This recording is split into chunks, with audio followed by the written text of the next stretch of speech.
Good afternoon, everyone, and welcome to the Audit and Finance Standing Committee for February 23rd. I think it's Thursday.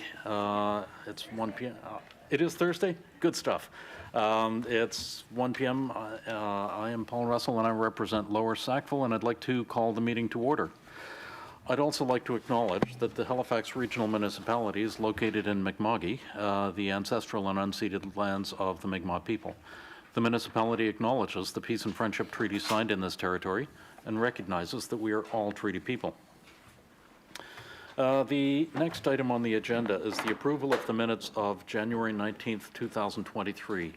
Can I have, thank you, Councillor Daigle-Gammon, seconded by Councillor Lovelace. Are there any errors or omissions in the minutes? Seeing none, all in favor of the minutes, please signify by saying aye. Aye. All opposed say nay. Great, thank you. The next item is the approval of the order of business and approval of additions and deletions. Councillor Daigle-Gammon. Thank you, Mr. Chair. I would like to move that agenda item 17 be brought forward, and item 12.2.1, and then that agenda 12.1, the Auditor General, takes place immediately following 12.2.4, the write-off of uncollectible accounts. So 3 changes to the order of the agenda, please. Okay, would you like to move the order of business first? Oh, I'm sorry, I thought we were doing the agenda. So that we have something to amend? Sure, I can do that. Okay, thank you. Thank you, Councillor Lovelace, for seconding that. And since that's been moved and you have suggested that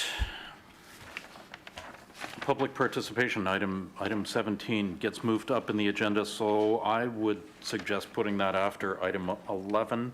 Yep. Followed immediately by 12.2.1. 12.2.2, 12.2.3, 12.2.4, and then 12.1.1. Is that what you're suggesting? Yep. Beautiful. Seconder, the mayor has seconded that change to the agenda. Are there any further changes from the clerk or from the committee? I'm not seeing any. All in favor of the agenda as amended, please signify by saying aye. Aye. All opposed? Great, thank you. We have an agenda. The next item on that agenda is business arising out of the minutes. And I don't see any. Call for declaration of conflict of interest. And none. Motions of reconsideration and rescission and consideration of deferred business and notices of tabled matters are all none. Correspondence. Is there any correspondence today? There is no correspondence from the clerk's office today. Okay, thank you very much. And are there any petitions? And the clerk's office did not receive notification of any petitions. Thank you very much, and I don't see any from the committee. There are no presentations. There are no information items brought forward, so that takes us to public participation. And with public participation, this is an opportunity at the beginning of every Audit and Finance, or at some point in the Audit and Finance Standing Committee meeting, for members of the public to make a presentation to the committee.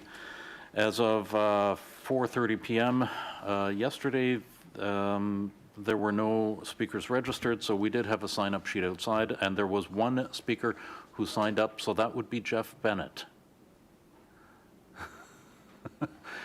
Jeff, if you wouldn't, feel free to take the seat in the middle, and then you have 5 minutes. Go ahead. Thank you. Okay, everyone hear me? Okay. Thank you. So thank you for moving that up on the agenda. I have to get to work after this, but squeezing it in today. My name is Jeff Bennett. I represent the Panuck Canoe Club. I made some notes on my phone, so pardon me if I'm looking down at my phone. Just trying to do my notes. You have on your agenda shortly a staff report on a financial request of $250,000 and waiving of permanent fees for Panuck Canoe Club renovation project.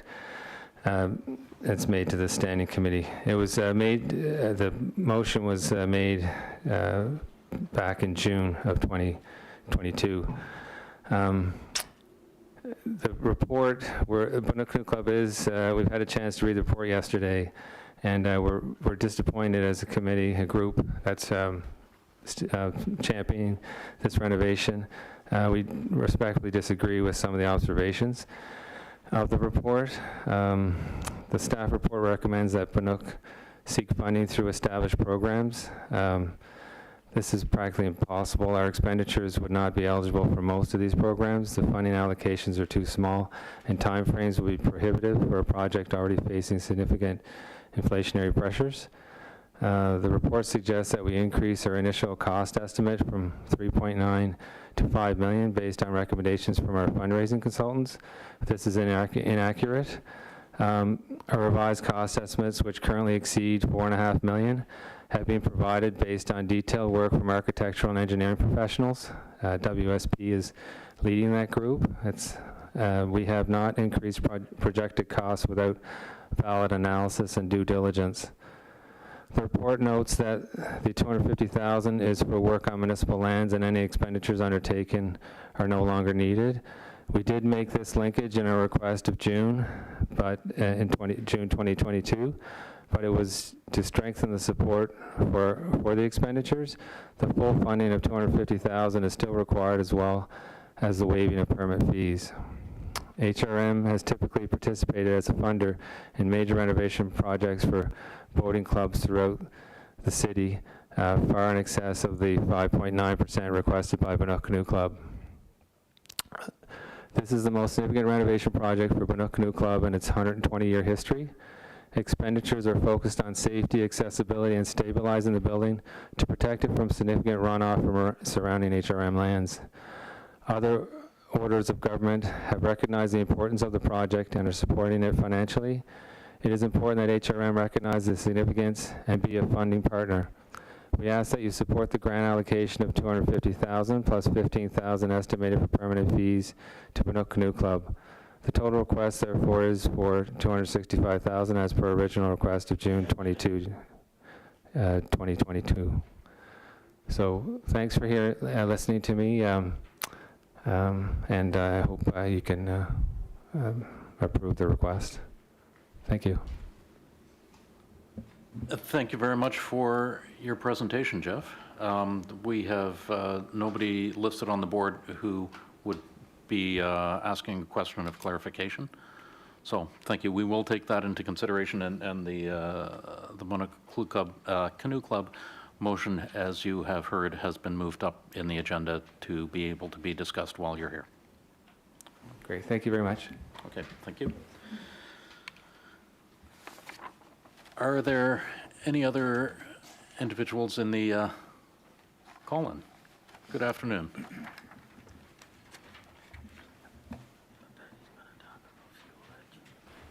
You have 5 Colin May, minutes. Dartmouth. Good afternoon. I don't have a sheet for you. I've kept my own. I was quite moved by the Mayor's comments on a couple of days ago about housing.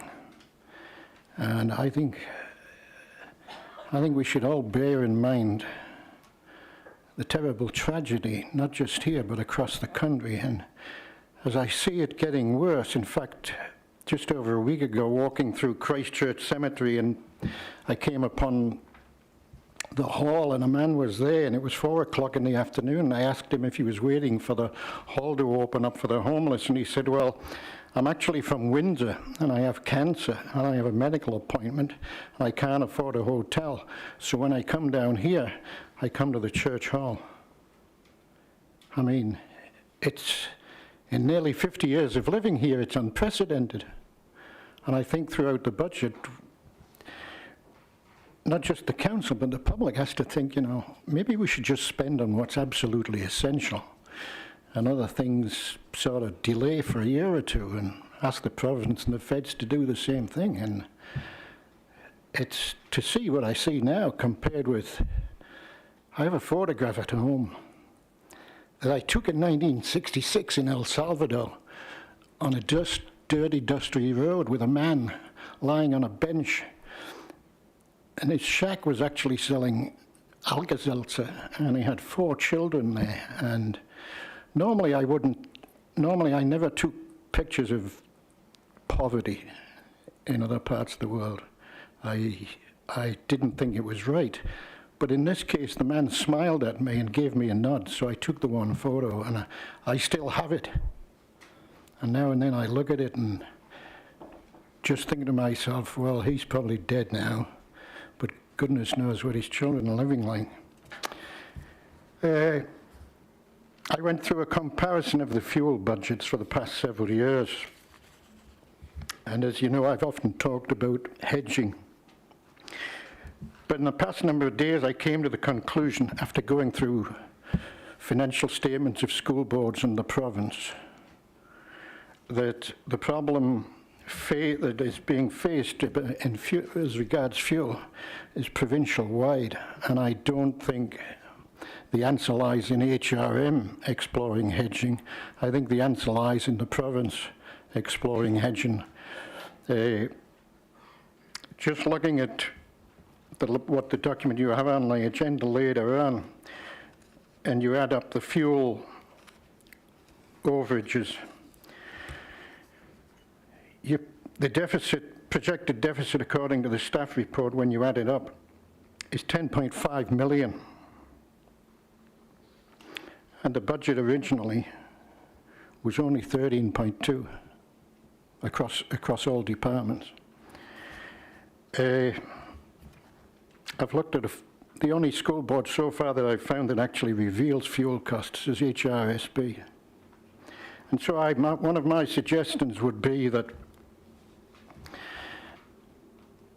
you approach Mr. Ritchie, because as a former pension fund manager in London, England, he's intimately familiar with hedging, not just fuel, but currencies, foreign currency investments in pension funds, which we have, and also approach the province, because you feel, but you're part of the provincial request for proposals. So obviously every municipality or school board that took part in that group proposal is going to be substantially over budget.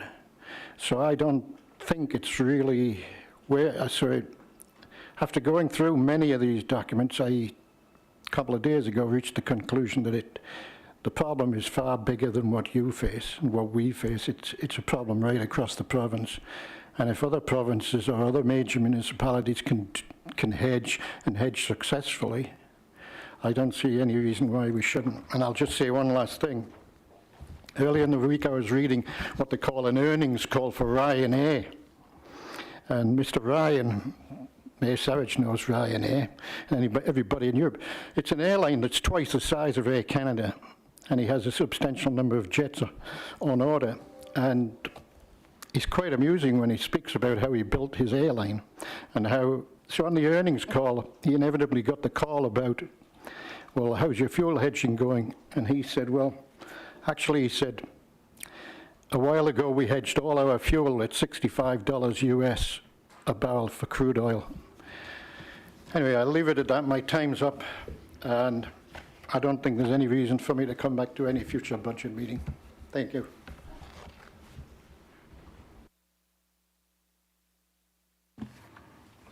Thank you, Colin, for that. It is something that we do have to spend a little bit more time looking at. The next item on the, are there any further individuals in the gallery who would like to come and address the Budget Committee, the Audit and Finance Standing Committee? Wrong day. Are there any further members in the audience who would like to address the Audit and Finance Standing Committee? And third and final time, are there any other individuals in the audience who would like to address the Audit and Finance Standing Committee? Okay, thank you. We are going to move ahead with item 12.2.1, the Binook Canoe Club funding request.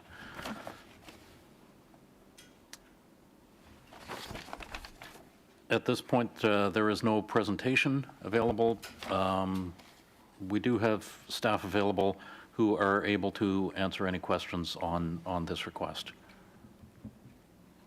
Would somebody like to make the motion about that? Thank you, Mr. Mayor. Do we have a seconder for, go ahead. Yeah, thank you, Chair. I'm going to move the recommendation, and then I may be the only member of council that hasn't pulled the old Adams gambit, but I'm going to pull it today, and I'll explain it. So the recommendation is the recommendation. It's recommended the Audit and Finance Standing Committee recommend the Regional Council refer the Bannock Canoe Club to establish municipal grant programs for consideration in fiscal 23-24. Do we have a seconder for that?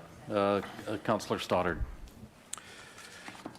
What I'm going to ask is I'm asking that this be defeated, and I'm asking that we consider sending to council a recommendation for the funding as requested by Bannock. So I'll speak to that now, Mr. Chair, with your indulgence. I guess yesterday I started going down this memory lane thing about Dartmouth and the importance of some of the things in Dartmouth, but this goes way beyond that to me. The Bannock Canoe Club is a big part of the history of the community for sure, and they are doing a very ambitious renovation, which will be very transformative for the waterfront, the lakefront in Dartmouth. So why should we support that is the question, and I understand why people may have differing points of view on this. We spend a lot of money on recreation. We spend, when we build a rink, I think 40 million was what we spent on the RBC. We spent 30 million on the Sportsplex.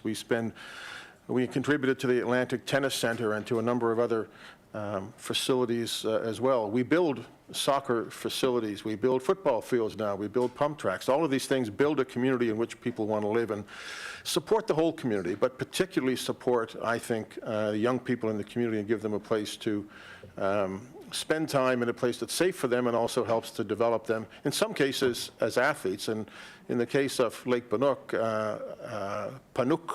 Lake Bannock. Bannock on the side of its building now says Bannock, Jeff, which is the Mi'kmaq term. These clubs, Mi'kmaq and Bannock and Snowby, all come from the First Nation heritage, the Mi'kmaq heritage. Like these, we don't put a lot of money into these as we would for some other sports, but my gosh, they are so important to the community, and they save us a lot of money from having to put into other facilities, I might argue. You know, some of the best facilities that HRM has built to keep people healthy and well, it's the Sportsplex for sure, it's the Sackville Stadium, it's Cole Harbour Place, but it's the trails and the parks and the places where people go at very little cost. And it's also, in the case of Dartmouth and other parts of HRM, it's the canoe clubs.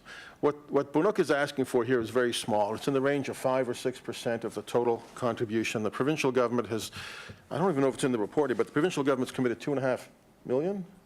$3 million? $3 million to this facility. What we're being asked for is fairly little. And I would argue the public gets a big public benefit out of this. The clubs all have opportunities for people who can't afford to be members of the clubs. But this year, for example, we'll have the Naig Games. Now, these renovations won't be done probably in time for Naig Games. But we have other facilities. We had the World Canoe Championships last year, and Bannock and Mi'kmaq and Sonobe all play a big role in the support that we have for those events, as do the other clubs, the Sakawas and the Chimas and all of the clubs in the community. They all provide an exceptional value for the people of HRM, in my view. You know, I'm not somebody who supports spending money on everything. You know, this year I've supported, you know, the elimination of a couple of programs that I really supported and feel played a big role in the community through the budget process, the Volta, bridging the gap, because I think we have to recognize where our money is most well used. And that is where it's leveraged, where it provides a community benefit, and where we have volunteers who provide so much of the benefit that comes from organizations like the Bannock Canoe Club. So I think on all those measures that this is a worthwhile investment for us. I recognize it's a tough year. Jerry, the money would come out of the Opportunity Reserve as opposed to going on the BAL or anything like that? The options reserve could be an option in this case, but I would want to remind committee that there is the third quarter financial report here that we are coming in with a deficit that we'll need to fund as well. So we'll have to deal with that some way, either through a tax increase, or if we would have to deal with that through the options reserve at year end. Okay, but the options reserve is 5.7 million in it according to this fund right now. It may not be as much as we'd like, but there is some money in the options reserve. There is some money in the options reserve that could accommodate this funding request if council so chooses. Right. And look, you don't have to explain to me that it's a tough circumstance. We don't have the kind of money coming into us that provincial governments have and that the feds would have right now. But I think the payback on this is not long-term. I think it's short-term. I think it's very beneficial in a lot of different areas, not just the physical activity it provides, but the economic, cultural, and social benefit of the community. And so I would ask committee to consider defeating this recommendation, and we would put the recommendation on the floor to fund the project as asked. Thank you. Thank you, Mr. Mayor. Go ahead, Deputy Mayor. Thank you, Mr. Chair, and thank you, committee, for having me in today. I'm not a voting member here, but I'm happy to put in my paddle in the water to make the pitch. The mayor has already spoken very well, I think, to the community benefit the municipality receives from Bannock and the other canoe clubs, and just the general activity out there on our lakes, not just Bannock, but throughout the municipality. Of it's a whole culture of paddling and canoe and water sports in our city. And what's before us is not a regular proposal. This isn't a piecemeal thing that they're trying to do. They're trying to take a very old building that needs some work and really modernize it so it will serve our needs for the next 100 or so years. So it's not a regular proposal, and I don't think it lends itself, as was said during public participation, to hiving off pieces of it and, well, you could do this here, you could do that there.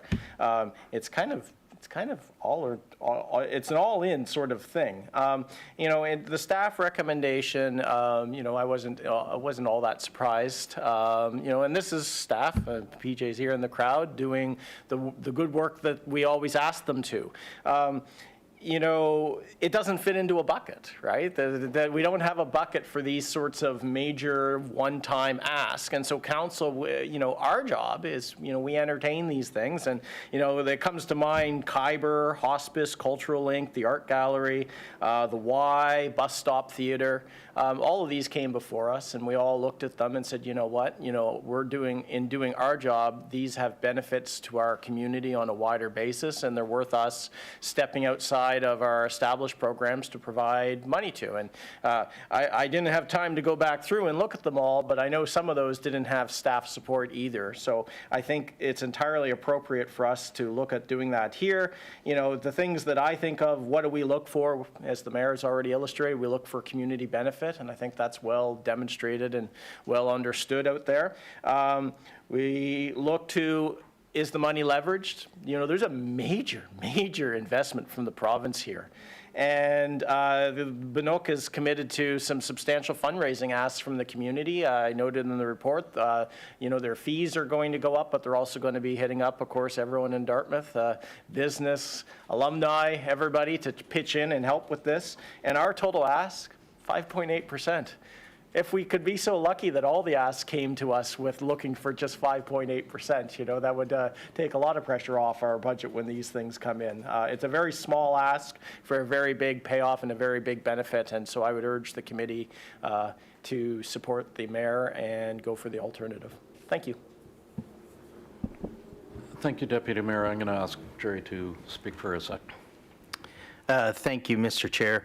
Just a couple of things that I think is important to note here, right? And again, I think Councillor Austin, there is no funding box for this ask, right? Which I just want to caution that it could set precedents, right? With approval of this with this funding, and I know the province has chipped in, and but the province. We're in a deficit position and going through a very tough budget year. The province, they're going to be coming in with a surplus from what I hear. So I just respectfully just want to put that to committee with respect to how you vote on this decision. Thank you. Thank you, Jerry. Councillor Daigle-Gammon. Thank you, Mr. Chair. well, when the mayor and the deputy mayor vote for something, it's difficult sometimes to ask the questions. But PJ, if you wouldn't mind, I might have a couple of questions. And, when you read the report, there are significant reasons for the recommendation that did come from our staff. So if this motion doesn't pass, or, the motion to fund, there are some conditions on the alternatives, and I am sincerely worried about precedent setting. There are a lot of really good projects that are around HRM that want to see some funding, and, as we all know, it's a bad year, but if some of these concerns that are raised in the report, could they be part of a motion should this come forward? Things like, the applicable engineering plans for review and approval by our staff, right? Some of the things that will actually solidify the ask and what's going to happen there. Quotes for sustainable costs, the contribution agreement, those kinds of things. They could be part of a new motion, but. Through Mr. Chair, PJ Temple, Grants and Contributions Finance. Certainly that's the reason why in the alternatives we listed those things. So the submission of engineering plans, both TPW and Parks and Recreation, would need to review those plans and approve those plans. There are implications in terms of public access and safety. So that is yet to be done, to my knowledge. My colleagues are here and can verify that. And they could explain what they're looking for, but that would certainly be typically a condition in this kind of a contribution agreement outside a grant program. The quotes to substantiate costs, we have received a more recent update from the engineering company. So that could be a portion of that. Typically for a grant outside an established program, we would have a contribution agreement. That's a standard template. It is admittedly lengthy, but it does provide clarity in terms of accountability and reporting. And with respect to the posting of signage, when we made a site visit, the area to the left, which is quite a large area, which is under the license agreement, it had a fence with a gate with a lock on the gate. Okay. So as a member of the public, when I arrived, I wouldn't really know which was public land and which was not. So I think under a license agreement, it's non-exclusive, and as such, it hasn't been assessed for tax. Under a lease agreement, it would be exclusive. So I think in fairness to the public, it wouldn't be clear if you arrived on site if in fact you did have access to those grounds. Right. And under what hours, and where would I get the key? So that's the reason for inserting that. Thank you.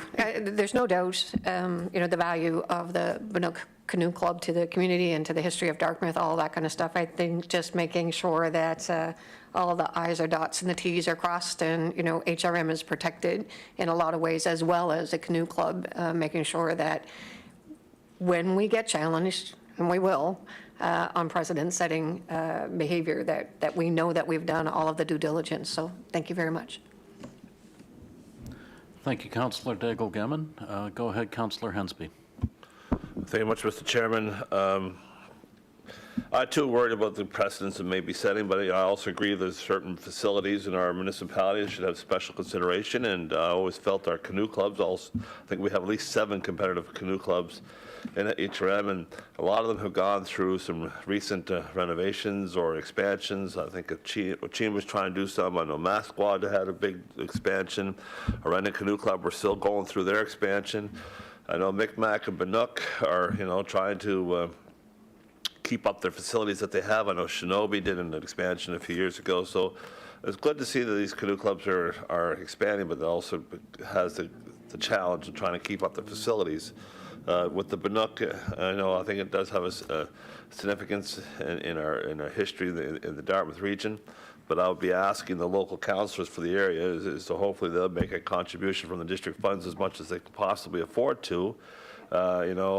District 5 and 6, according to third quarter reports, have sizable surpluses in their district activity, district capital funds.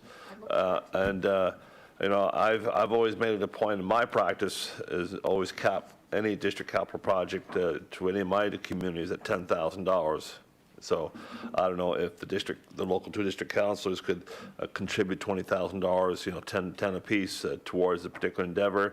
I believe that we should be looking at ways to fund the HRM Halifax water fees, whatever the $65,000, whatever it was, and permit fees, whatever the case would be. I think we should be granting that or having a grant capability there, but I would want to minimize as much as possible the grant request if there's other sources that can be identified first and foremost. Thank you. Thank you very much, Councillor Hensby. Go ahead, Councillor Lovelace. Thank you, Mr. Chair. I'll be very quick on this. So I do support precedent setting. And the reason I support that is because I think we have to do things differently. The amount of funding that's coming in to support this club and the amount of good and public good that this club provides to the community, the greater canoeing community, is immense. And so I think what's really important here is if you look at some of these costs, these are very important structural and stormwater related issues that absolutely have to be addressed. We have a changing climate. We need to think very carefully about how we support this kind of infrastructure work in the future. I know for myself in St. Margaret's Bay, for the funding, the incredible amount of funding that went into our waterfront in Hubbard's was very significant. And that will last a long time. And so I think what we're doing is not only building a legacy here, but potentially also looking at new ways to be able to support infrastructure changes that are needed considering the climate that we're in. And I do recognize that we're under financial constraints, but I also just want to remind my fellow committee members that what we're doing here is we're underpinning and leveraging funding that's coming from other levels of government. So orders of government, I should say. So thank you. Thank you. I do support this. And I will be voting no. Thank you. Thank you, Councillor Lovelace. Go ahead, Councillor Cleary. Thank you, Mr. Chair. I always get concerned when people talk about setting precedents. We're not. Every individual discrete request that comes here is just that. So if another canoe club comes and says, well, we want money because you gave them, well, it's the decision we make. In the 6.5 years I've been here, we've either given directly or we've adjusted the policy on, or exempted the policy on capital district funds. We've given money for uniforms to sports teams, the driveway for the conservatory, the hospice, the cultural link, the YMCA. We do these things because they build community. And we don't always give the amount that's been requested. If I recall, didn't we give the hospice half of what they wanted? Something like that. And so when we're doing these, in my mind, it's about what's the impact on the community. And I get all of the details around the site, access to the site, the idea that, we're having a hard budget year, where we're going to get the money from. So I support us going down this road, just as I did when we first sent it to staff to review and come back to us. However, when we get back to our budget discussions, we've asked staff to go away and find lots of savings. And to date, I'm looking over at Councillor Austin, the most significant savings so far has come from roads. That's eventually going to have to go back up, though, at some point, because, our road conditions can only go down so far. And so, we also need to look at right-sizing the budget for our population. And so this is a small amount, relatively speaking. But when we get back to discussing the other stuff, especially when the budget adjustment list comes back, and I'm glad no one said budget adjustment list, although I will say to the mayor, you said NAG games, the G in NAG is games, so. But, lots of people do that. I'll say no to this, and I'll support it coming back, because at this point, remember, it's a recommendation to council.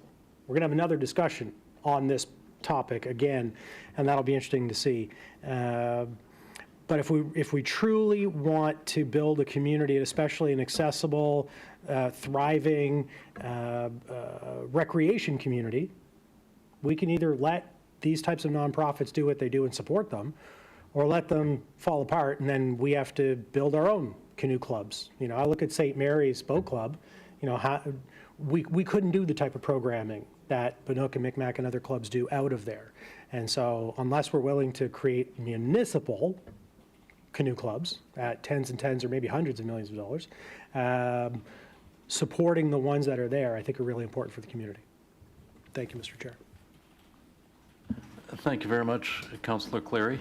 One of the interesting things, Councillor Hensby listed a number of the canoe clubs that had received funding. Sackaway in Sackville had received funding as well, and they have gone through a major rebuild of their facility. They received funding from the landfill fund that was established, as well as the district councilors' district capital funds. Mr. Mayor, go ahead. Do you want to go first? Okay. Thank you. Yeah, just I want to thank Councillor Cleary for his constant reminders of how to address things. He's a great councillor here in the HRM municipality. Yeah, the hospice, I think they asked for $1 million. I think at the end of the day, we gave them $500,000 over 2 years, I think is what it was. I was very grateful to council for that. I think Councillor Cleary and I are probably among the hawks this year in terms of budget, but we all have things that we like and that we, you know, that we don't like. It's just like it is so important to recognize the value of clubs like Bannock, and I think everybody here has indicated they do recognize that. And I remember being at the reopening of Sackaway, right, Paul, last year? Pretty spectacular. Was it 2 years? Anyway, they've done a spectacular job there. I also want to recognize again, like just how much we leverage this, not only from the $3 million that the provincial government has put into this, but even more importantly from, like, I have been to the club on a couple of occasions and have met with the folks on a couple of occasions, and the work that's being done professionally is really important, but by the committee, by Jeff, by others, on the committee, Ms. Windsor and others who have a lot of expertise is really significant. I think we do get a lot of bang from our buck. So if this is defeated, I'm not entirely sure the motion I'll come back with, but it would be to ask council to consider what the club had asked for, but I'm quite happy to have any conditions on that when it comes back, the PJ could consider the things that she has in the report as well. So thank you very much. Thank you, Mr. Mayor. Go ahead, Deputy Mayor. Thank you, Mr. Chair. And, you know, just on the timing piece, and, you know, if in an ideal world, it would be great. Well, let's do this in 3-4 years' time, maybe when our finances aren't good. But you know, the timing's not of our choosing. We're either in now or we're not. Right? That's, you know, they've got a building that needs work. It is time. So, you know, timing's not always of your convenience, and that's one of the moments right now. You know, on the district capital piece, I do have a slight balance this year. Coming from, I had 2 projects in my district that I was carrying money for because I didn't know if I'd have to come riding to the rescue. The one being the deck project at the Graham's Grove building, and then the other being the Penhorn Lake Area Trail that's gone around the lake. And so I wasn't sure, so I was keeping some in reserve for that. I'm more than happy to make a capital contribution from district capital. Councillor Mancini and I, in fact, already did. Back in the design phase, we kicked in, I think it was $7,000 between the two of us to help pay for the design work.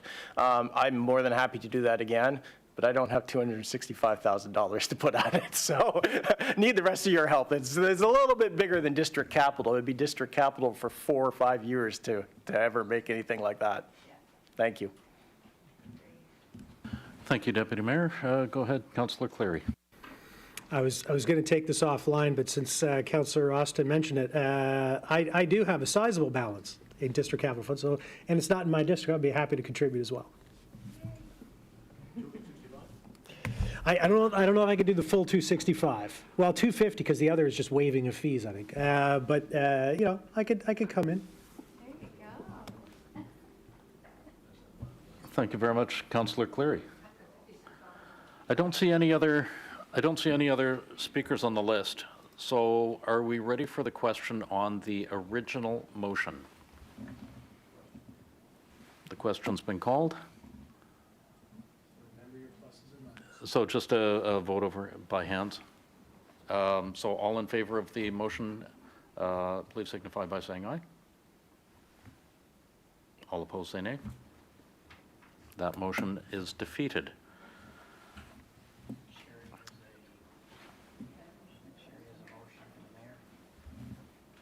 Mr. Mayor? The alternatives aren't really what I had in mind, so let me just sort of speak to what I would like. Councillor Traves, sorry? Screen in front of you, if that helps.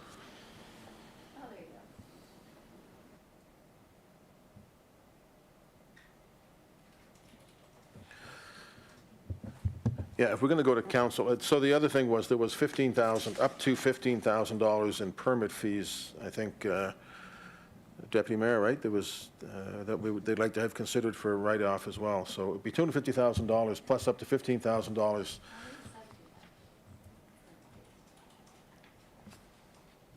That was the request, right? Yeah, it's 267.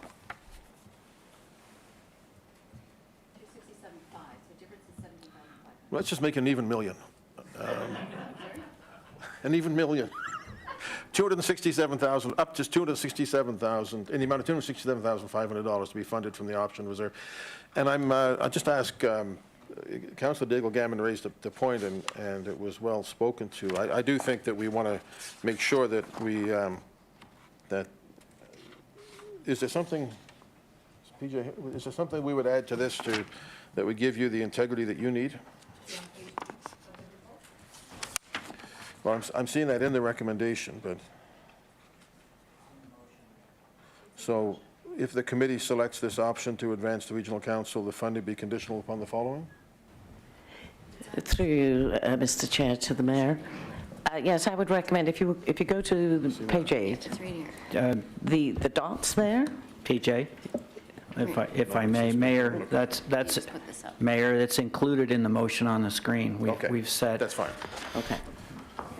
I think I'm good with that. If you wouldn't mind reading the motion, Mr. Mayor? That the Audit and Finance Standing Committee recommend that Regional Council award a grant to the Bannock Canoe Club in the amount of up to $267,500 to be funded from option reserve, Q421, conditional on a signed contribution agreement, and the conditions as set out in the alternative section of the staff report dated February 7th, 2023. Seconded by Councillor Lovelace. Thank you. Is there anything further on that, Mr. Mayor? I'm good. Thank you very much, Chair. Okay, thank you very much. Councillor Daigle-Gammon, go ahead. A question maybe for Jerry on this, just whether permit fees are separate. I'm just wondering if combined is the right thing, or if it should be the 250 and then the 15 for the permit fees, because it might be a different category that business comes out of the unit. Thank you for that. So we can only waive permit fees, I think, for affordable housing. So if you want to go Okay. For the full amount, including permit fees, I would add that amount into your motion. Okay, thanks.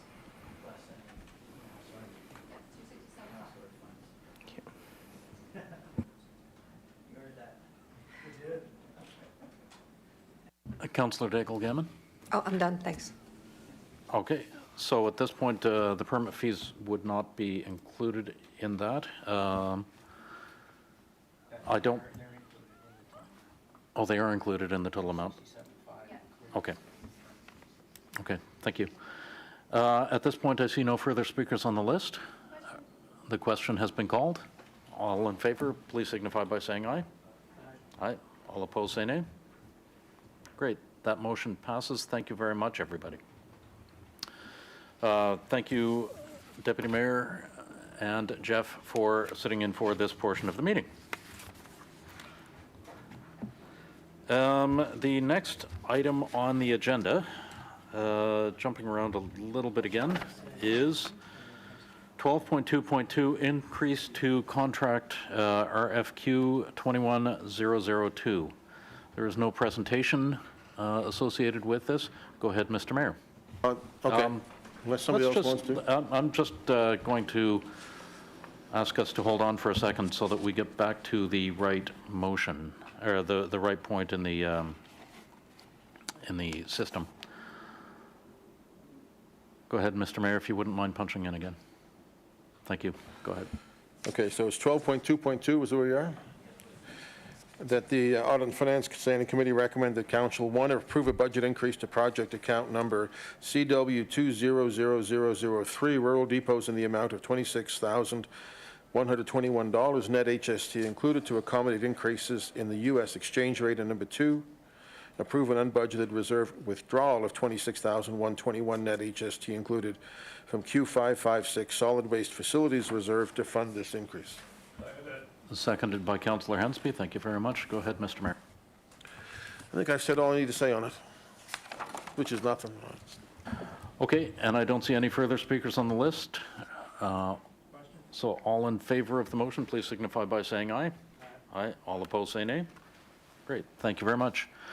The next item, and that motion passes. The next item on the list is 12.2.3, the third quarter 2022-23 financial report. And good afternoon, Dave. There is a presentation on this, so the floor is yours, Dave.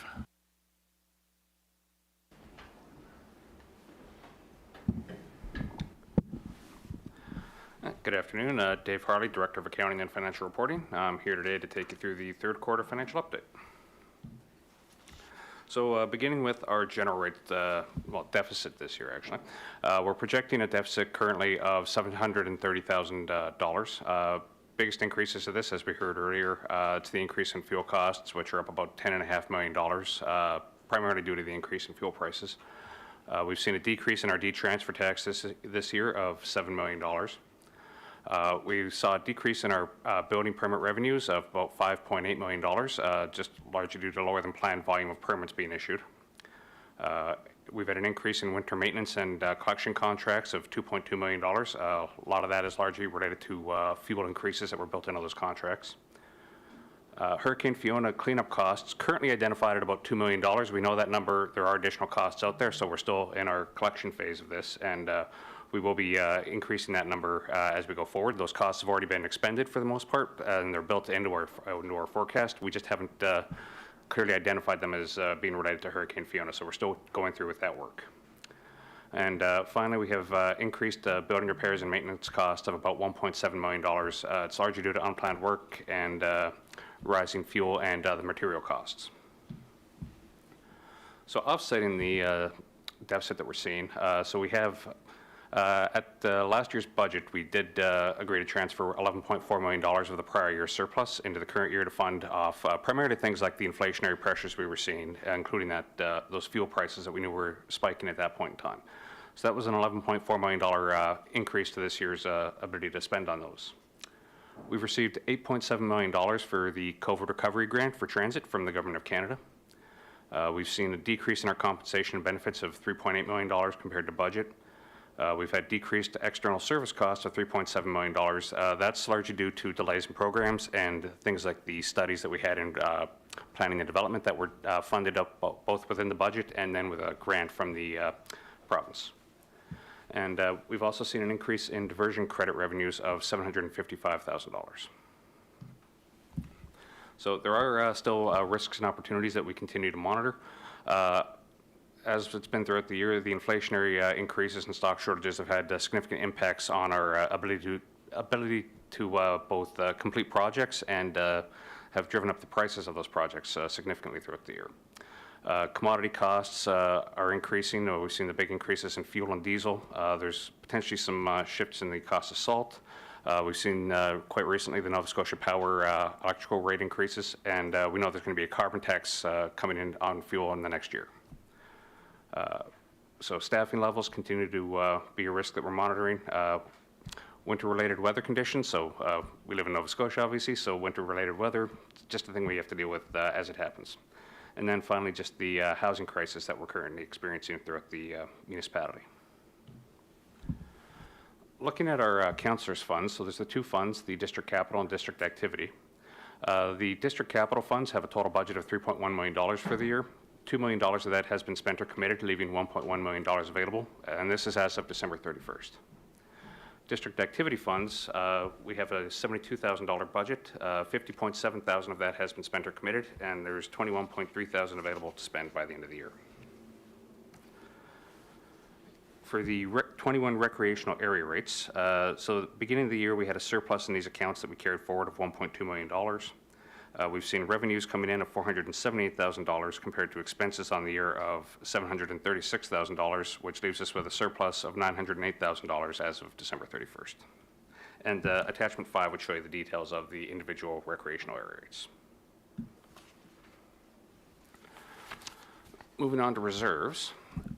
So we have a total balance in our reserves of $434 million was our opening balance. We're projecting to close out the year with a balance of $293 million.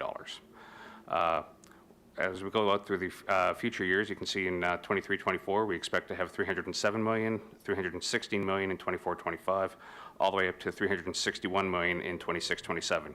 And a lot of this is driven by the climate action tax and the money that we're putting aside for the strategic initiative reserves.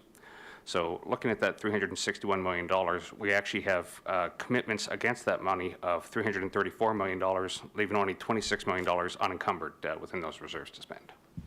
And actually should point out a lot of that is related to the risk reserve, so there's very specific uses we have for those funds as well. For accounts receivable, we have $53.1 million in accounts receivable as of December 31st. Largest piece of that is $20.6 million in property taxes, which is primarily related to our most recent tax bill and just the timing of those payments coming in. We have $12.6 million in local improvement charges, $13.4 million in PILT, and then just general revenue receivables of $6.6 million. Moving on to capital projections. So we had a net budget available to spend before expenditures of $536 million. By December 31st, we had spent $141 million. We're projecting to spend at the end of the year up to $160.2 million, so we're expecting to carry forward into next year on $372.8 million on top of the money we're budgeting for next year's capital work. For hospitality expenses throughout the quarter, for the 3 months, we'd spent $4,118. The majority of this is catering costs related to the Dow Climate Series and the National Municipal Risk and Insurance Management Conference that was in place, so just catering costs related to that as well. And finally, we'll look at the expenses for reportable individuals. So total for the quarter was $17,568, which brings us to a year-to-date total of $70,238 for the individuals that are listed there. And happy to answer any questions you may have. Thank you very much for the presentation. Go ahead, Councillor Cleary. Thank you. And the table that had all the explanations was very useful, because as I was going through the first round, you know, I was kind of like, well, why is there such a gap? Why is it? And then you're reading through, and vacancy management seems to be saving our butt on a lot of the overages. But I do have a bunch of very detailed questions. Some deal with flow and some other things. So the amount spent on fuel, the overage, $10.5 million, what's our total spend on all fuel? I'm just trying to get a sense of how big an increase that's been. I don't have the total just on fuel in front of me, but I can get back to you with that information. Yeah, and it would be broken up, property and fleet and transit and... Yeah, the two biggest chunks are going to be within property and fleet and transit. Yeah. In terms of the cost of Fiona, for example, are we, and you know, you go through the list of reserve funds, especially the risk funds, and I don't know if general contingency would cover this or if it would be in the risk fund in insurance. But are we building in? I mean, we get a major storm now every year or two. should we, and I don't want to tax people and save up money if no damage is going to come, but it looks like, just based on the last, 5, 6, 7 years. I mean, you can go back to Juan, but, there's always gaps. But it seems like now, whether it's a Christmas storm, it's a hurricane or a tropical storm, pretty much every year we can bank on some major weather event. Some might cost a little more than others. A Fiona one was pretty massive, not only here, but and worse, actually, in the eastern parts of the province and in other provinces. Are we building in some funding for storm recovery? Or are we just taking it like every year at a time, and if we spend 2 or 3 or 4 million, well, we got to make it up somewhere? Through you, Mr. Chair. So we do have the risk reserve, which we can actually draw down on to pay for any of those unexpected expenses that would come in from a storm like this.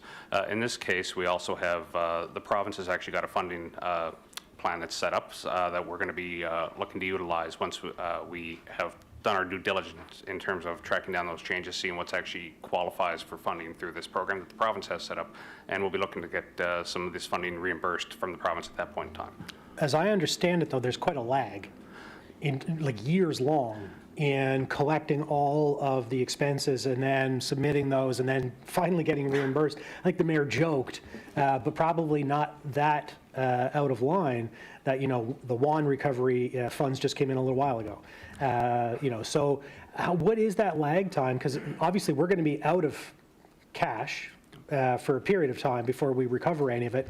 And if that continues on an annual or biannual basis, I mean, we have to build that in somehow.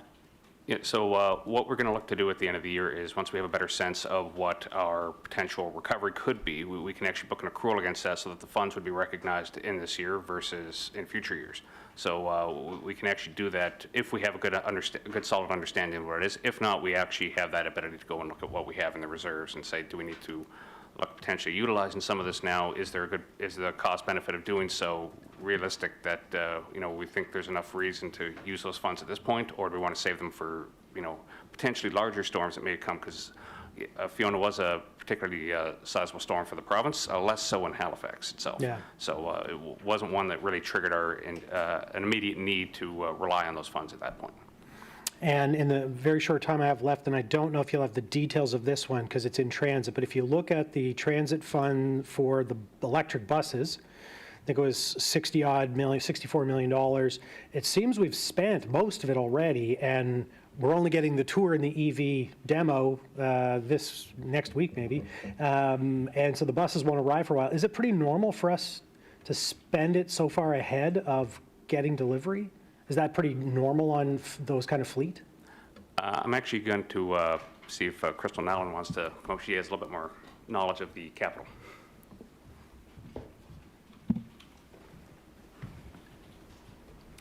Crystal Nallin, Director of Asset Management. My understanding is that we've made a change and we do milestone payments to the vendor now. Okay, so we're paying sort of as progress gets made on their end. Correct. And then, so I guess it's mostly paid for before we even get it then. I can't speak to how much of a percentage we pay before delivery, but I do know there's now milestone payments in there, whereas in the past it had been only 100% on delivery. Does that put us in any risk at all, or is that pretty standard? The risk is covered in the procurement agreement. Yeah. Okay. Thank you, Mr. Chair. Thank you, Councillor Cleary. Go ahead, Jerry. Thank you, Mr. Chair. So just to Councillor Cleary, his question on fuel spend, 18.5 million. 18, like 1.8 or 80? 18.5 million to the end of 1.8. Yeah. Yeah. 30-40%. Yep. Yep. Yep. So if, and to Councillor Cleary's comments, in terms of vacancy management, kind of help, save some. I would say that, what we could be in a deficit of like $21 million this year, if Dave pointed out in one of his slides there, that if you recall last year budget time, as we were getting to the end of our budget, I don't think nobody wanted to go back and do a recast budget like we did for COVID. So what staff brought forward was to say, you know, we got some serious inflationary pressures that are coming forward on fuel. The war in Ukraine was just starting. Inflation was just starting to tick up. So the staff recommendation was to take, was 11 or $12 million out of the surplus we had that year, right? The other factor is we got almost $9 million from the federal government for transit. So had we not done those two things, I mean, we would have probably had to go into reserve, but our deficit could be like $21 million, which we would have to fund, which would be an extra 3% on the tax rate increase that we're dealing with right now. So I think just want to point that out, that there's been some good fiscal management that we did last year, but also we were lucky to get that funding from the federal government on transit. And I know the mayor, you were very much vocal and supportive of that. Thank you for that, Jerry. Go ahead, Mr. Mayor.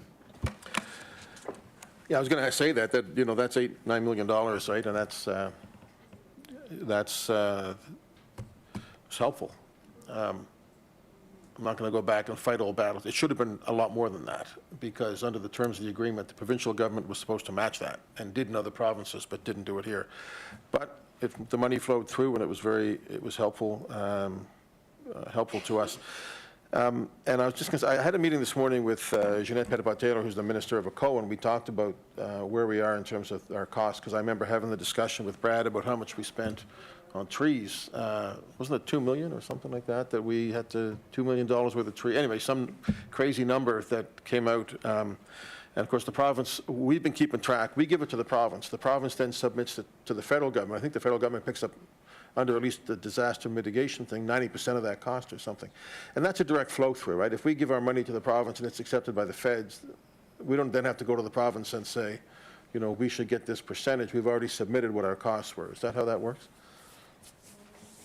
Yeah, so we'll be, it's a submission to the province in and of itself. So we'll be submitting directly to the province, and then the money will be coming directed through them to us. So we won't be doing two separate claims. Yeah, but it'll be like the transit funding, in that it'll go to the province, then directly to us. We don't have to fight twice to get the money.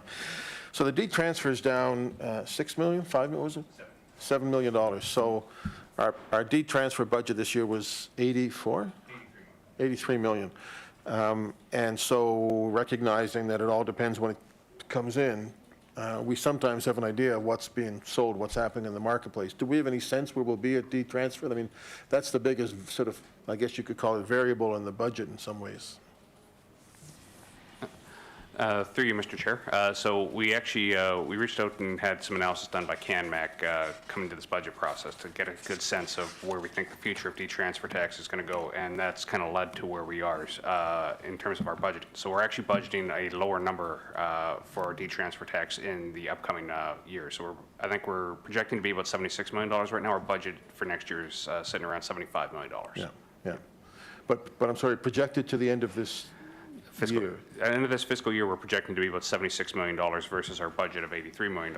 Next year, we'd already built in a decrease in that budget. Okay, but so when you say we're down $7 million, that's projected $7 million to the end of the year, not actually $7 million at the end of the third quarter? No, we're projecting to be down $7 million at the end of the year. Okay, all right. And we don't 100% know that yet for sure, but certainly it's a big number.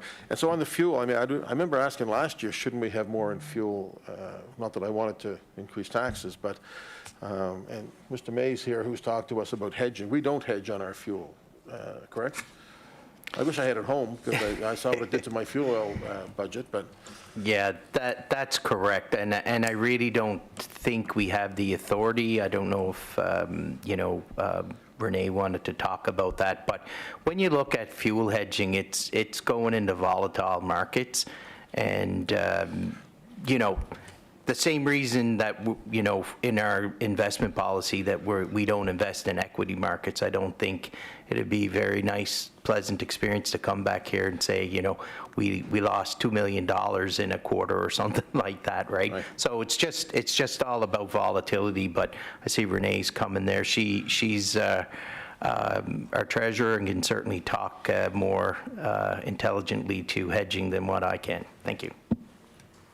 Hi there, Renee Towns, Director of Revenue and Treasurer, through you, Mr. Chair, to the Councillor. Yes, as Mr. Blackwood mentioned, it's an authority issue at this point. Right now, we are not legislatively able to actually enter a hedge due to the volatility of those markets. So to Mr. May's excellent point, it might be something that we reach out to the province to discuss. It is a much more far-reaching item than we would be able to handle on our own at this point. I can share, I've worked in Treasury for a very large oil company. We actually did not hedge. There was a hedging program in place for years, and the treasurer at the time folded it up because it's a net zero game.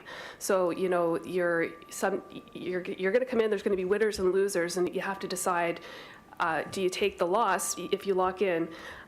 There might be some years you're doing okay, but due to the volatility of the market, there's going to be years that you're down. So from a municipal perspective, that's a question we would really need to ensure we were comfortable with, because say we locked in, at current high prices, and then something happens and there's a drastic drop, we would be locked in and paying the higher prices. So it's a double-edged sword. Yes, you can, win very big, but you can lose very big.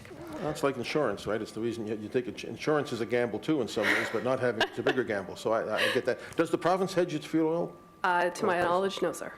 But some cities, we heard St. John or some places do hedge on fuel? Through you, Mr. Chair, to the councillor, to the mayor. Yes, so I understand it depends on, different areas are going to have different legislative authorities, right? So they would have the legislative authority to do so, yeah. Did you bet on the Super Bowl? I did not. No, okay. I'll never tell. Well, it's good to have that good approach. Thank you very much. Thank you, Chair. Thank you very much, Mr. Mayor. I would remind the committee that the motion has not been put on the floor yet.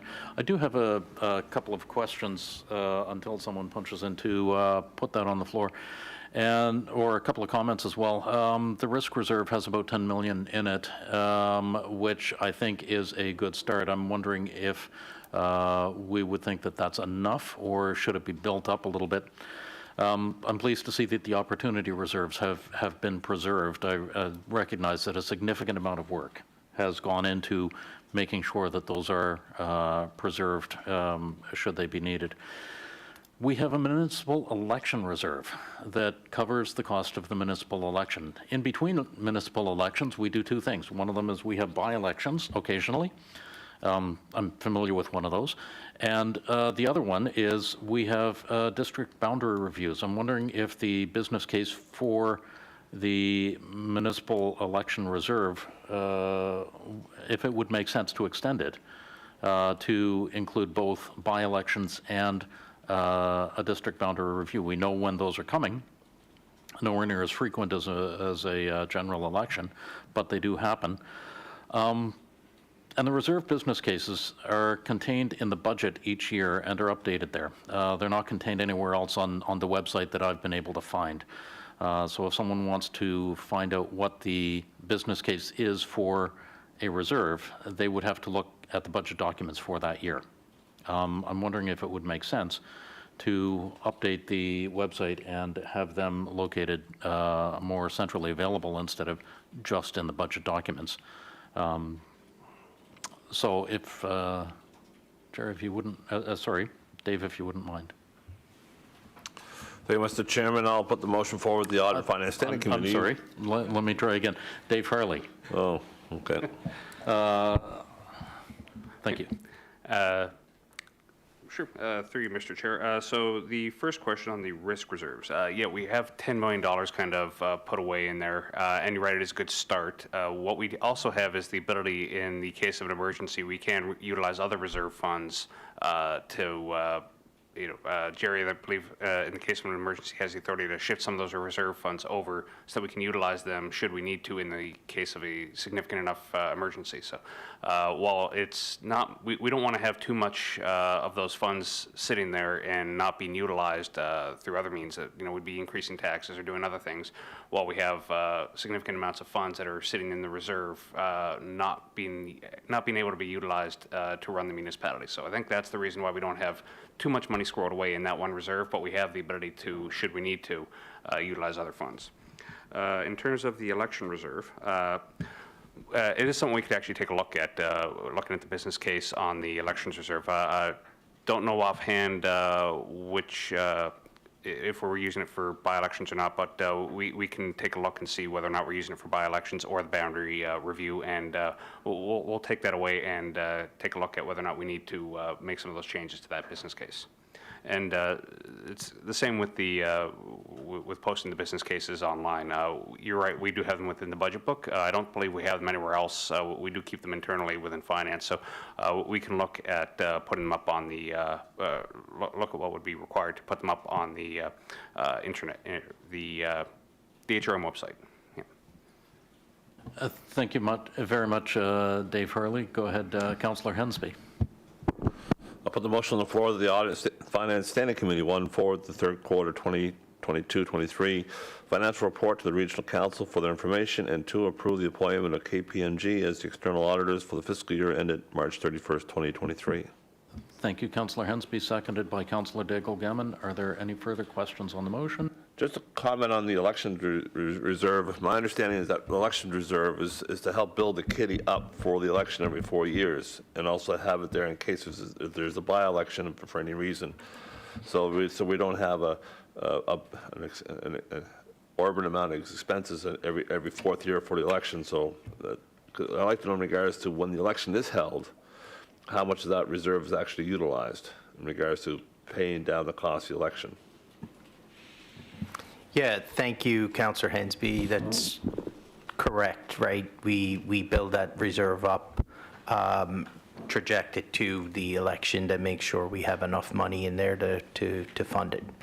So after an election, there we would carry a small balance in there, and then it would build up over the next 4 years.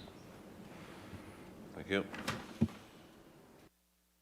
Okay, thank you, Councillor Hensby. Thank you, Jerry. I don't see any further speakers on the list. Are we ready for the question?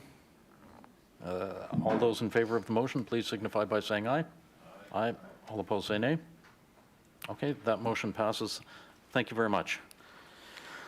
The next item on the agenda is the write-off of uncollectible accounts. There is no presentation, but Renee is here to speak to it. Go ahead, Councillor Hensby.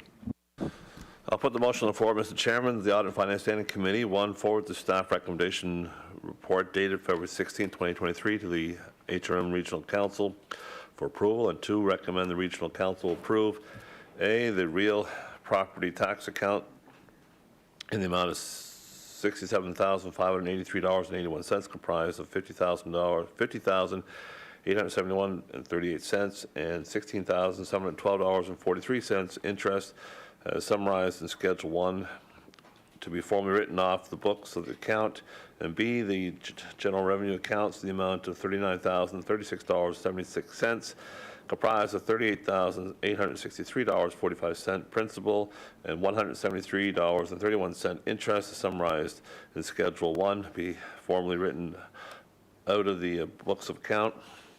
And C, the recreation accounts in the amount of $466.89, comprised of $7,466.89 principal and zero interest, is summarized in Schedule 1 and be formally written out of the books of account. Thank you very much, Councillor Hensby, seconded by Councillor Stoddard. Go ahead, Councillor Hensby. Just trying to recall, in the past, I thought we saw an in-camera report attaching in regards to the breakdown of all these amounts. I don't recall seeing that in this particular agenda report.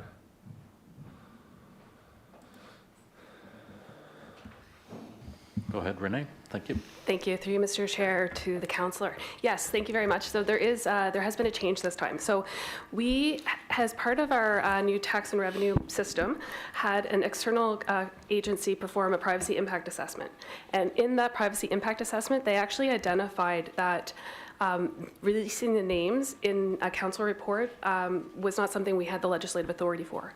So what we did refer back to our own access and privacy, and they agreed that that was not something that met our legislative requirements. So just at a high level, we can advertise in the newspaper with the names and the addresses, the AANs and the names and the amounts owing. And the reason for that is that we are explicitly allowed by charter to do that for the purpose of collecting an account. It's to actually collect on the debt. So it was identified in the privacy impact assessment that when something is advancing to write-off, we're no longer trying to collect it, so it did not meet that need. So that's why that the detailed in-camera report was not provided. And in the past, I believe that when we had to write off accounts, did some of this information go to a collections agency to see if they can collect any money? Yes, thank you through you, Mr. Chair, to the councillor. So thank you for the question. And I actually have our new collections supervisor with me today, Caitlin Gilbert. So I'm proud of her and her team. And part of the process that they follow is with every receivable we have, we internally try and collect it. So we go through a process. After 30 days, we send account statements. After 60 days, we give a call. At 90 days, it's escalated to Caitlin's team, to the collections team, for more in extensive collection efforts. So that could include offsetting, looking to see if we owe people any money. If we do, before we pay them, we'll offset the debt they owe to us. In certain cases, we pursue legal remedy depending on the nature of and the amount of the receivable. For the ones that internally, after sort of looking at those options, seeing what's appropriate, if our internal collections team can't collect, we do send it to the external collections agency, and we give it to them six months to a year.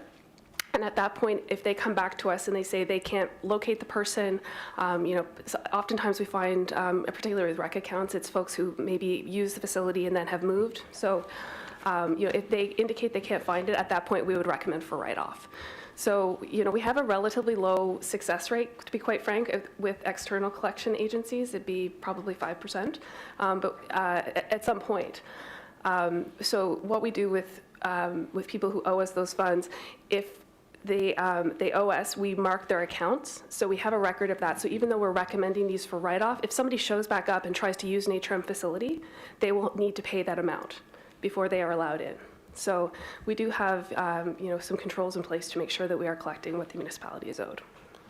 In regards to the real property taxes, I assume a lot of this may be on, I guess, mobile home fixtures and like that no longer can be ascertained or found, something that we can't put a lien against, I assume, so. Yes. Thank you very much, through you, Mr. Chair, to the councillor. So in this case, the majority, so we had 13 accounts, and they were legacy accounts that we can't confirm they exist. So I want to explain that because I know it sounds a bit egregious. So in the past, there was not a regimented process for the setup of assessment account numbers. So in the past, there were instances where PVSC, the assessment authority, would go out and they, somebody was standing on the side of the road, they said, "This is mine, I would like an account, please send me a bill," because they wanted to try to show ownership. PVSC would set that up, and they sort of have a legacy of these accounts. Now, that process has changed. That process changed years ago, and what happens is the land registry are responsible, for setting up the accounts and linking them to the PIDs. So you have an AAN, an assessment account number, and you have a PID, parcel identifier, and there's a match there. What's happened is there's a bunch of legacy accounts in our system that are account assessment numbers only. So they don't have an underlying parcel identifier. So what that means is when we call them our problem accounts, right? So we are assessing them for tax because they are coming over from PVSC, they have an amount associated with them. However, when we go to title search or look them up, there's no survey, there's no description. Some of them are even as vague as they just say land. So, at that point, so what you're seeing, so for the 13 accounts that are in this write-off report, those were ones that were investigated. We can confirm they don't exist.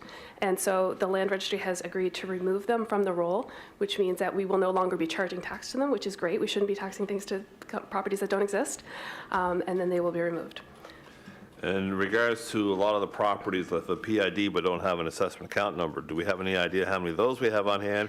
As well as the annual question I have about owner unknown. We have a lot of properties out there that we have a PID or a lot of properties that don't have an assessment account number, or we don't have an address or an owner's name. So I'd like to know how we're resolving all those outstanding liabilities.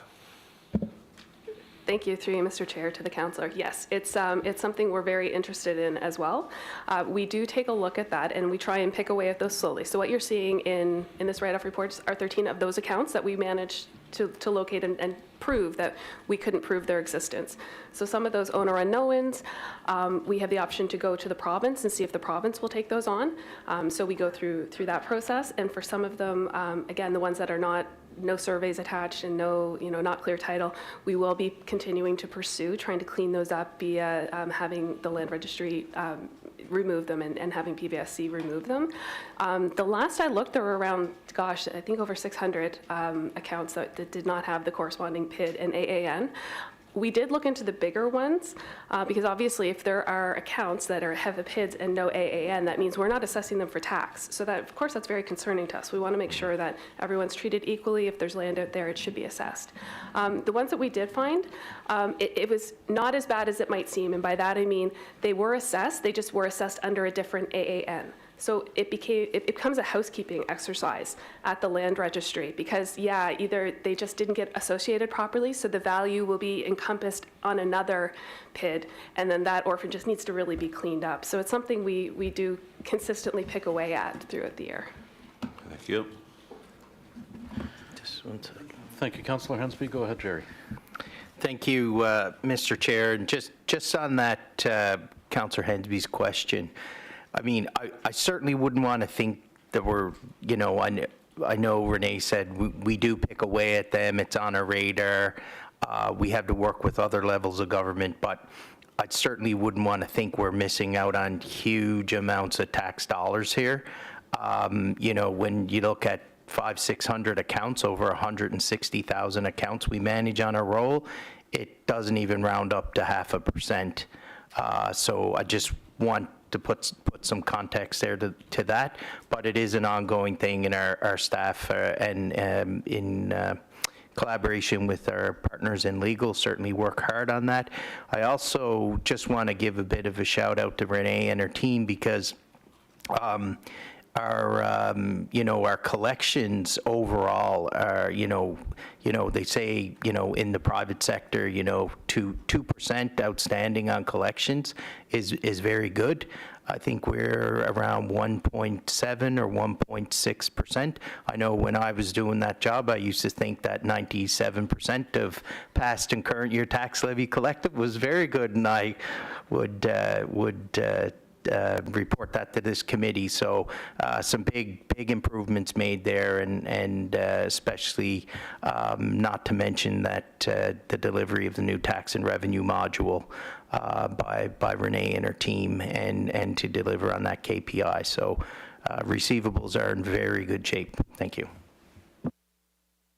Thank you very much, Jerry. Go ahead, Councillor Lovelace. Thank you, Mr. Chair, and thank you for this great discussion. It's interesting to learn about the data management and the changing systems, obviously, that we have. It's been something that I have been struggling with regards to missing AANs or missing PIDs and trying to figure out, all of these owner unknown accounts, which just seem to be a legacy unicorn in the sense that I'm hearing that from Jerry that there's not a lot of taxable property, but every property is lienable, unless, of course, it's Crown land. And so what I am concerned about, though, is the missing opportunities. Such as waterfront access for properties that have no owner, and potentially we could have water access for our community. So I do think that there are opportunities for us, and I understand, of course, staff are picking away at this, but there may be some priorities that we would like to put forward, especially in the rural area, that could provide incredible benefit to the community. And so while I realize that it is time-consuming, working with lands, trying to understand that deed title and going back into the archives, even for some of these historic land grants from, 1800s. I do think that it's worthwhile for those beautiful unicorns that could provide an incredible opportunity for the community. So I do look forward to working with you on some of those items and hopefully ticking some more of those off the list. I do appreciate that. Thank you. Thank you very much, Councillor Lovelace. Go ahead, Councillor Stoddard. Thank you very much, Mr. Chair, and thank you for your information. It's much appreciated. As far as the uncollectible accounts, so these would be pieces of land, pieces of land that you have no idea who owns it, there's no PID, there's nothing traceable? Through you, Mr. Chair, to the councillor. So yes, in instances where there was an account assessment number set up for them and we just can't locate the underlying land. So I do want to be clear, we don't write off real property taxes very often because we have a remedy through the tax sale process to take that. So for us to be writing these off, it means that we can't prove they exist. So it's just those pieces of property. The other instances where we would see a real property write-off would be around if there was a mobile home in a place where they didn't own the land and that mobile was destroyed. So that would be another instance where you'd see a real tax write-off, or the last example would be a provincially owned piece of land and they have a lease with an entity, a commercial entity. So in that case, we can't take a provincial piece of land to write off. So in that case where the lease is uncollectible, we'd see those written off. But I mean, in general, we are taking or pursuing the tax sale process for real property. Right. Yeah. That's exactly what I was thinking, going down the line of tax sale. If the property was identified and it is usable and you can advertise it and get some of your money back that way. Thank you very much. Thank you, Councillor Stoddard. I'm curious about something. On page 3 of the report, point 3, it says properties owned by the government or Crown agencies are exempt from property tax. If these properties are leased to a commercial business, then they become taxable. And if the taxes on these lease spaces cannot be collected, the taxes will be written off. Are we able to do something else other than just write off the taxes? Are we able to set up an arrangement with the government land or either the provincial or federal government that has the land? I'm not sure what else. Thank you, through you, Mr. Chair. So with respect to those, we monitor those very closely because of the way that they are set up and the fact that they aren't taxable. So in the case that you're seeing written off, we actually, PVSC had the lease, but the tenant had vacated. So it was an error in that it shouldn't have continued to be billed. So that is why that is being written off. It was not really a legitimate charge. It should have been terminated, and the records just didn't keep up. So for most cases, we are working very closely with those provincial and federal agencies just to make sure that we're on top of the leases, and we take remedy very quickly. If they fall into arrears, to work with our counterparts in other levels of government to ensure that they're aware of that so they can take action accordingly. And when you say take action, if someone does rent a space and they refuse to pay the property tax? Then that would be we would work with our counterparties to let them know that the taxes were not being paid and then ask them to step in where they could. So where they could, yeah. Okay, thank you very much. There are no further speakers on the list. Are we ready for the question? All in favor of the motion, please signify by saying aye. Aye. All opposed, say nay. Great, thank you very much. The next item on the agenda is one of the first items on the agenda. This is 12.1.1, the follow-up review of the 2020 and 21 audits.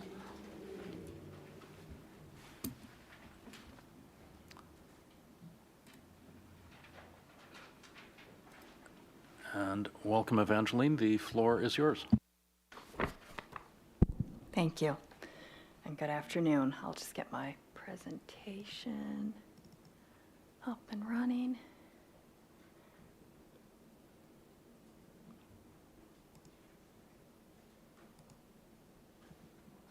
There we go. So this report follows up recommendations from 2 audits, building permits and inspections from September of 2020 and Halifax Regional Police IT from February of 2021. This slide is an overview of the status of recommendations. It's mixed results. Planning and Development had 3 recommendations for building permits and inspections, and none of those 3 were complete at the time we did our follow-up work, which is disappointing. We target 80% of recommendations completed after 18 months, and this follow-up work was completed around 25 months after the audit release. For Halifax Regional Police Information Technology, you might recall there were 2 reports on that audit. One was public and another was in camera due to the sensitive nature of some IT security recommendations. So there are 2 follow-up reports as well, a public one and an in-camera one. I will say HRP did a great job of implementing recommendations from both of those reports. They're at 92%, which exceeds that 80% target. So I'll provide a little bit of detail on each of those. I'll start with building permits and inspections. So there were 3 recommendations. The first dealt with developing checks to confirm accurate data was entered. When we did our audit, we found that staff told us that data in the old system was not accurate. For example, the date when a building official starts a review, we were told that couldn't be relied on. So as a result, management couldn't tell how long files were being worked on. And at that time, a new system was being implemented. And we noted that, you know, a key aspect of any new system being useful is having accurate data. So good quality assurance on that data would involve checking a sample to make sure that data is accurate. And doing that helps set the tone, too, for proper data entry and make sure that you don't end up with data that you can't rely on. The second recommendation had to do with developing measurable, publicly available service standards for building plan review and inspection processes, and then regular monitoring and reporting on that. During our audit, we wanted to look at how long it takes from an application submission to permit issue, and we tested small files and more complex files.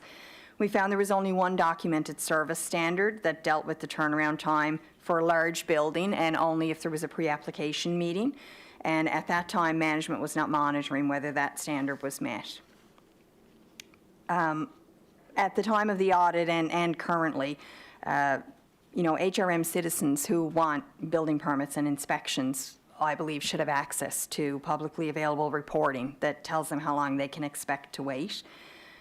Key performance indicators such as that are important to report. It helps to hold staff accountable for meeting those standards, and it gives the public a sense of what they can expect. It also gives regional council important information to assess how well programs are working and where changes, you know, might need to be looked at. Other cities report that information. When we completed our follow-up work, that was still not reported. Management told us they do share that information with leaders of industry groups. However, that's not the same as providing service standard information and KPI information to the public. And then the third rec was to develop a formal mentoring plan for building officials and to document how staff will get practical experience that will allow them to move from simpler to more complex files over time. The response we received from management on that referenced what was already in place when we did the audit. Management at that time had told us that there were challenges in finding and retaining qualified staff, and building standards staff told us that experience in the role is key to understanding and performing the role, and a number noted that they felt that training and mentoring could improve. So moving to Halifax Regional Police Information Technology, as I said, there were 2 original audit reports. There are also 2 follow-up reports. I'm only going to speak to the public one. If anybody has any questions on the in-camera one, we would need to do that in camera. I can say, though, about both reports that the implementation rate was really good. It was at 92%, so it exceeds the 80% targeted implementation. It is important to note that these recommendations were not necessarily quick fixes. They would have required a significant effort on the part of management and staff in IT at HRP in order to get it implemented. Some of the areas where there have been improvements: information reporting, risk management processes, security awareness training, and an inventory of information assets. The public report does have one remaining outstanding recommendation, and that deals with IT security policies needing to be finalized. The ones that we specifically talked about during the audit have been completed, but there are still some others that need to be finalized. So we will continue to follow up the outstanding recommendations from Building Permits and Inspections and Halifax Regional Police in the future. And our next 18-month follow-up review will report on management of accounts payable and transit technology project management. So that is it for my presentation. I do want to say thank you to both HRM and HRP staff that provided us with information for our follow-up review. And of course, thanks to staff in my office for doing the work along with them to get to the reports today. And I'd be happy to take any questions that you might have. Thank you very much, Evangeline. Go ahead, Mr. Mayor. Thank you, Chair. Thank you, Evangeline, very much for your work and reporting back on these. Obviously, it's concerning when you see 3 recommendations, and upon review, it's not clear that the work was done. In fact, you're indicating that these are not complete. So I want to ask you, but I also then want to ask the CAO her view of this. You may be aware that a month or so ago, on a motion of Councillor Mason, we've asked for some KPIs in planning, establishing KPIs. I'm reading from the report, target timeframes for the various application permitting processes, that this come back, that there be a report twice a year on these KPIs. So I think we all share the goal. We also all know how busy the planning department has been in the last year with things imposed upon them, things that councils imposed upon them, things that other orders of government have imposed upon them, and just the general busyness of the marketplace. But just want to get your view, and then if it's okay, Chair, I'd like to ask the CAO to come in and with her view on that as well. Thank you. Thank you. Yes, I am aware of the request for KPIs, and I think that's a great initiative. And I think once that's completed, I would hope that that particular recommendation certainly would be addressed.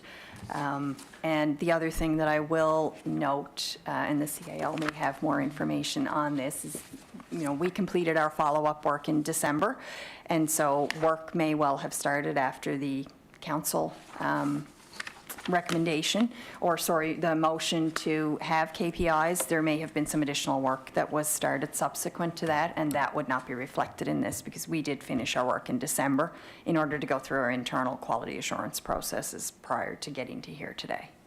Thank you very much. And maybe if the Chair would allow it, ask the CAO, where she's obviously seen this and is coming in with a new set of eyes and wondering what her thoughts are. Thank you. And of course, thank you to Evangeline, because I do get the opportunity to see the draft report before it gets into the audit committee's package. When I did see this, I was somewhat alarmed also and dug into it with planning and development. And there are a couple of, I would say, system improvements that are possible.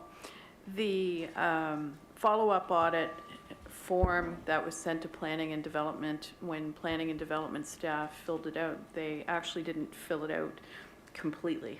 So, there's one column where staff are supposed to, self-assess their performance against the audit recommendation. They did not fill in that column. They did put some column in a text box. So the first failure is I don't think they actually filled out the form correctly. The second failure is that normally, when you're doing a follow-up audit like that, there should be some executive level review to make sure there's a quality and accurate submission going back to the Municipal Auditor General's office. That did not happen, so we'll make sure that happens for follow-up audit responses in future. The third thing that has changed since my last iteration with the municipality is that the status of audit recommendations from the Municipal Auditor General used to be tracked through the CAO office. And that way the CAO office was following up with business units to make sure progress was being made on the recommendations. That tracking seems to have stopped sometime after Richard Butts left and Jacques Dubé came. I think it's just a function of turnover of staff in the office. So we are reinstituting that with the very helpful support from the Municipal Auditor General's office. They've shared with us a listing of all of the outstanding audit recommendations. So we've got that internal control in place now to do that. And the Executive Director of Planning and Development, Kelly Denty, would have been here today to speak to this, but there's a housing panel meeting that she's attending. But she has conveyed, and I believe we did share it back with the Municipal Auditor General's office, that she has a feeling that more work has been done than has been actually reflected in the report. However, there's nothing we could do about it at this point in time, because even if we went back and resubmitted the information to the Municipal Auditor General, audit staff would then have to go verify and re-audit to make sure what was submitted fully addressed the recommendations. So there wasn't time to do that before this Audit and Finance Committee meeting. But that is something we will be submitting to the Municipal Auditor General office so the progress is accurately reflected next time. Just, if I could just... Thank you. Very Go ahead, briefly, Mr. Mayor. and then I won't come back. I just want to say thank you, and we would like to see the progress on that CAO as well as the committee. When these come to us and there's more information, our planning folks know what it's like with, the people they deal with have to fill out a lot of forms. And so I hope we recognize how important it is to fill out those forms correctly. I know how hard everybody's working. I want to say one of the things I really like about our Municipal Auditor General is she comes in with specific recommendations and not hundreds of them. And so when they come in, they're usually pretty easy to understand, and we need to make sure, of course, that we follow those up. So I want to thank you both for your work on this. Thank you very much. Go ahead, Councillor Daigle-Gammon. And I suspect you're going to be calling the CAO back. Just might. Thank you, Mr. Chair. Thank you, Evangeline, for the report. I guess my question now would be, will there be a revised action plan to meet the recommendations of the audit report? And did they in any way indicate a timeline? So I'll be reviewing the status of where they're at. There may very well be some revised actions. Right. Because what staff or the previous CAO may have been considering as sufficient to meet the recommendation, I may have a different opinion. I don't know that yet because I haven't looked at it. Great. But there may be some revisions as a result of that. And there would not be, you know, an interim report. I don't believe the Municipal Auditor General would pick it up in the next follow-up audit. Okay, great, thank you. Thank you very much, Councillor Daigle-Gammon. Councillor Cleary. Thank you, Mr. Chair. And thank you, Evangeline, and also to our new CIO for participating. I'm trying to think if we've had that level of participation at other Audit and Finance Committee meetings before. I'm not sure we have. So it's much appreciated. When it comes to planning and development, and the Mayor referenced Councillor Mason's motion to be more accountable, to set standards, to meet those standards, when you go to our website, for example, and I'm thinking about this both as a professional, you know, if I'm a developer, a contractor, and I'm going here and I have a sense, because I've done this before, where to get information, where to go, and especially with the new system we have in place of online permitting, you know, which had many hiccups and was not easy for a lot of users to actually use. And that's gotten better. But then I think about it from the perspective of just a homeowner. If I want to go here, I'm putting a kitchen addition in, I'm building a new garage, maybe I've bought a parcel of land, I want to build a house. When I go to the website, it is incredibly difficult to navigate, first of all, to understand where I'm going and what I'm trying to get done and how to do it. But nowhere on there, and I think I really appreciate the Auditor General's comments on this and in the original recommendations and in the follow-up, is that as a resident or a property owner, when I go here, I should have an expectation of how long this is going to take, because I have to make my own plans. And this year hasn't been so bad, we're catching up, but I can remember summer 2021, getting frantic phone calls from residents, contractors, developers.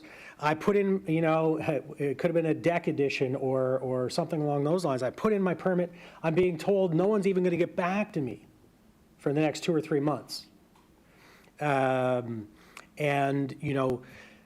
Obviously that's unacceptable and we're better off than we were before, but having information available to people to keep us honest and to also let people know, especially in an inflationary period, of, the longer something takes, I might lose my contractor. The materials might get more expensive.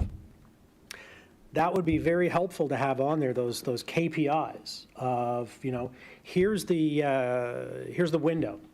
If you apply, 14 days later, you're going to hear something. If you don't hear from us, here's how you contact us. Have a contact information rather than, going through 311.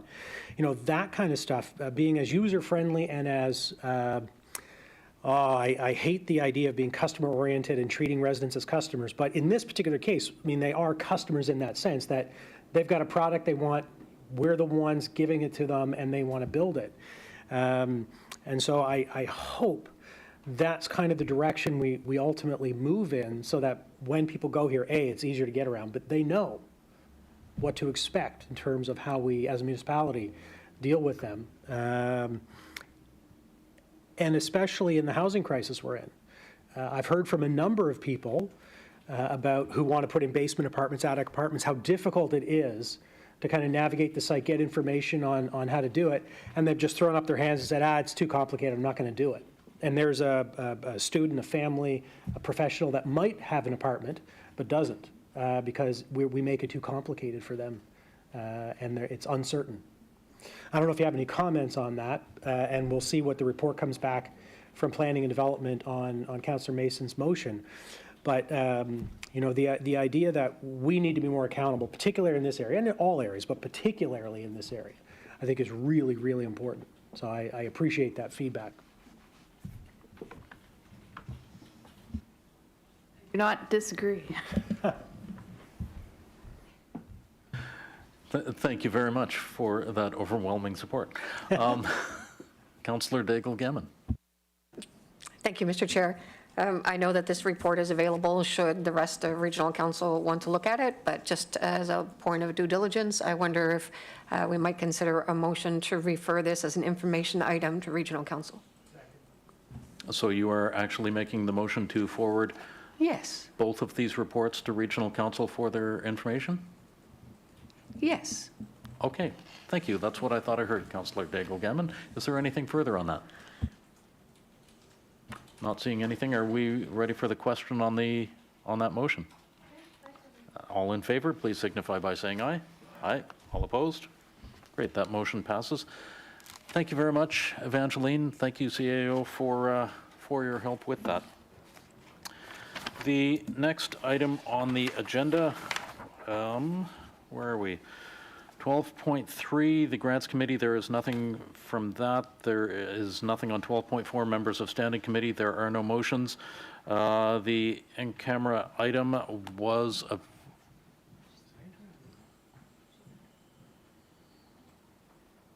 Okay, thank you. The in-camera item was dealt with. There are no added items. Notices of motion. Not seeing any.